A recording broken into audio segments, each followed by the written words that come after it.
Hey guys, welcome back to my channel. My name is Abneji. If you're new here, hello, I hope that you stay. And if you're a returning subscriber, I'd like to say that thank you so much for coming back to watch my video.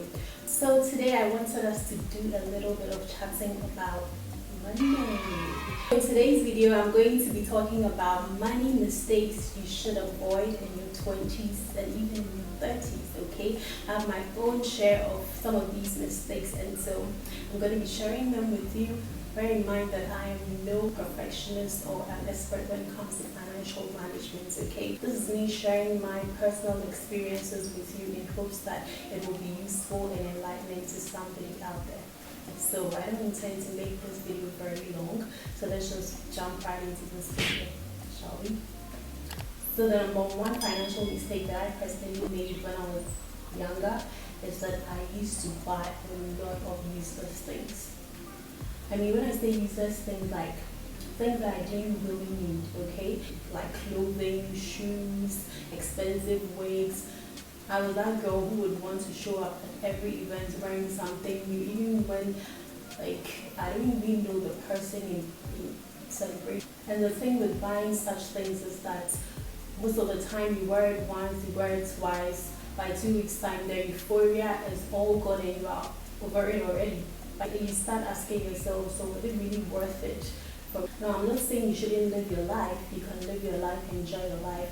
But it's not every nice thing that you see that you should buy. Even if you have the money, it doesn't mean you should spend it on things of very low value that when you wear it for some time, the value depreciates. It was like anytime I see something nice, I just want to get it. Even when I don't have the money, I would sometimes save up and go and buy it. And there were a few times that I even got some expensive clothing and shoes. I didn't have the money upright, and so I took it and I was paying it in installment.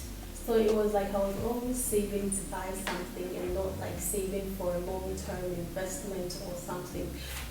At the time, I didn't realize how much of a dent it was creating in my account balance or my wallet.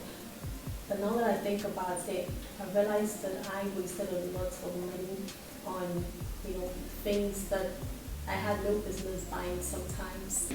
Now, the next mistake you do not want to make when it comes to your finances is not starting to invest early.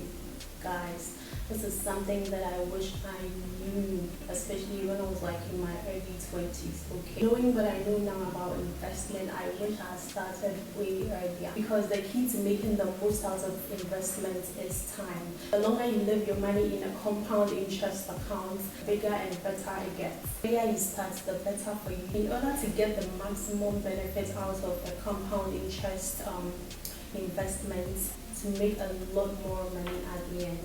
Investing your money is a very smart move because it's a way to get your money to work for you without you doing anything. And no matter how small you earn, you can always start small. You don't have to have a huge amount of money. Even if you have to put about 5% of your earnings into investment every month, then go ahead and do that. You don't have to have a huge sum of money before you can start an investment portfolio. These days, there are so many investment options like stocks, buying stocks, cryptocurrency, buying forex, treasury bills, etc. And so it is up to you to do your research and know the kind of investment that fits well with your financial lifestyle and goals. Now, the third financial mistake you shouldn't have to make, especially in your 20s and your 30s, is, guys, not having an emergency fund. Like, why should you not have an emergency fund? So like the name implies, an emergency fund is a savings or money that is set aside and dedicated to unexpected expenses. I mean, I feel like if the pandemic has taught us anything, is that having an emergency fund is very, very important for everybody. There's so many people that lost their jobs, people were laid off of their work, people went out of business, and so imagine yourself in such a situation and you don't have any safety net to fall back on while you try to find your feet again. It will be something different. It will be so disastrous. So it's very important that everybody has an emergency fund.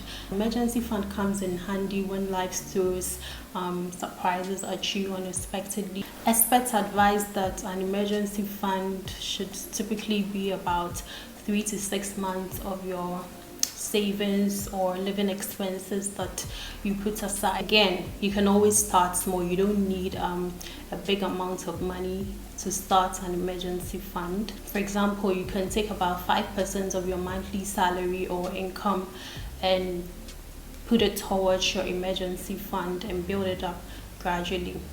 Now, the next point is not budgeting. Budgeting should be your best friend, especially when you are hoping to have a better relationship with money.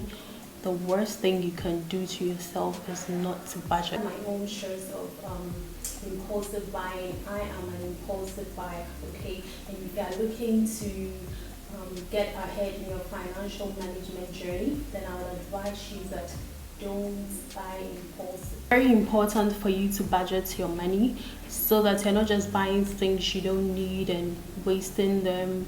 You know that money lost never comes back. And in order for you to be able to invest, save up for your emergency and other things, you need to have a budget. So at the end of the month, you know that this percentage of my money is going towards my investments, this percentage of my money is for emergency, this percentage of my money is for entertainment. Okay, budgeting helps you to allocate your finances properly whilst and still enjoy your life. Also, remember to set a realistic goal for yourself when it comes to budgeting. Tailor it according to your financial situation so that you don't find yourself wanting and like trying to take money from your investments to buy food or something. So it's important that when you are doing your budget to tailor it according to your financial situation.